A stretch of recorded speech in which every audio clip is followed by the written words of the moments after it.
ജാർഖണ്ഡിൽ പോലീസ് ഉദ്യോഗസ്ഥരെ കൊലപ്പെടുത്തിയ ശേഷം മൂന്നാറിൽ ഒളിവിൽ കഴിഞ്ഞ മാവോയിസ്റ്റ് പിടിയിലായി. ജാർഖണ്ഡ് സ്വദേശിയായ സഹൻ ടുറ്റിയാണ് പിടിയിലായത്. മൂന്നാർ ഗൂഡാർവിള എസ്റ്റേറ്റിൽ തോട്ടം തൊഴിലാളിയായി കഴിയുകയായിരുന്നു ഇയാൾ. ജെയിൻ എസ് രാജുവാണ് വിവരങ്ങളുമായി ചേരുന്നത്. Jain, good morning. ഇതിപ്പോൾ എത്ര കാലം കൊണ്ട് ഇയാൾ ഇവിടെ ഒളിവിൽ കഴിയുന്നുണ്ട്? എന്നാണ് ഈ കേസിന് ആസ്പദമായ സംഭവം ഉണ്ടാകുന്നത്? എപ്പോഴാണ് ഇയാൾ പിടിയിലായത്? എങ്ങനെയാണ്?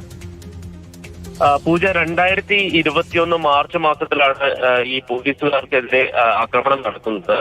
ജാർഖണ്ഡ് ജാഗ്വാർ എന്ന് പറയുന്ന പ്രത്യേക സംഘത്തിൽപ്പെട്ട 3 ഉദ്യോഗസ്ഥരാണ് കൊല്ലപ്പെട്ടത്. ഇവർ മാവോയിസ്റ്റ് നേതാക്കളെ തെരഞ്ഞുകൊണ്ട് ലാഞ്ചി വനമേഖലയിൽ തെരച്ചിൽ നടത്തുകയായിരുന്നു. ഈ സമയത്താണ്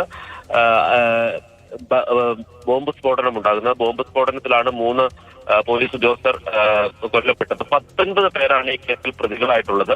ഇപ്പോൾ പിടിയിലായിരിക്കുന്ന സഹൻ ടുട്ടി, ഇയാൾ ഈ മാവോയിസ്റ്റുകൾക്ക് വേണ്ട ആയുധങ്ങളും അതോടൊപ്പം തന്നെ പണവും എത്തിച്ചു നൽകിയ ആളാണ് എന്നുള്ളതാണ് പോലീസിന്റെ NIA ഒരു കണ്ടെത്തൽ. അതിന്റെ അടിസ്ഥാനത്തിലാണ് ഇയാളെ പ്രതി ചേർത്തിരിക്കുന്നത്. ഈ കേസിൽ കുറ്റപത്രം സമർപ്പിച്ചിരുന്നു. പക്ഷേ ഈ സാഹൻ ടുട്ടു അവിടെ നിന്ന് ഒളിവിൽ പോവുകയും അതിനുശേഷം ഏതാണ്ട് 1.5 വർഷത്തോളമായി അയാൾ മൂന്നാറിലാണ് ഉണ്ടായിരുന്നത്.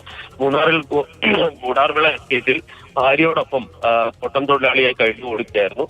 രഹസ്യ വിവരത്തിന്റെ അടിസ്ഥാനത്തിലാണ് NIA ഇന്നലെ രാത്രി ഓടുകൂടി ഇയാളെ പിടികൂടുന്നത്. അതിനുശേഷം ഇപ്പോൾ മറ്റ് നിയമ നടപടികൾ പൂർത്തിയാക്കിയതിനു ശേഷം ജാർഖണ്ഡിലേക്ക് കൊണ്ടുപോകും.